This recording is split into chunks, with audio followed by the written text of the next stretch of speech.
దేహినోస్మిన్ యథా దేహే కౌమరం యౌవనం తథా దేహాంతర ప్రాప్తిర్దిరస్తాత్ర నమోహ్యతి.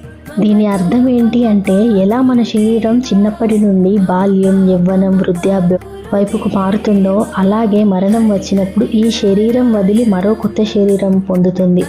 ఈ సత్యాన్ని తెలిసిన వాడు దేన్ని చూసి భయపడడు, బాధపడడు. ఇది తెలియక కొంతమంది సమయం మొత్తం వృధా చేసుకుంటున్నారు. వృద్ధాప్యంలోకి వెళ్ళాక తిరిగి చూస్తే యవ్వనం కనిపిస్తుంది.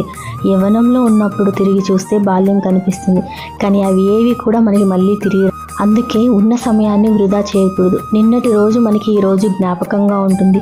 ఈ రోజు రేపటి భవిష్యత్తుగా ఉంటుంది. అందుకే గతాన్ని తలుచుకొని బాధపడడం వృధా. రేపు ఎలా ఉంటుందో మనకు తెలియదు. మన చేతిలో ఉన్న ఇవాల్టి రోజు మనం ఎంత సంతోషంగా గడిపామన్నది. మన ఆత్మ ఈ శరీరాన్ని వదిలి వెళ్ళాక మనకంటూ ఏమీ మిగలదు. అందరికి తెలియని, మర్చిపోతున్న భగవద్గీతలోని కొన్ని అంశాలు మీ ముందుంచుతాను.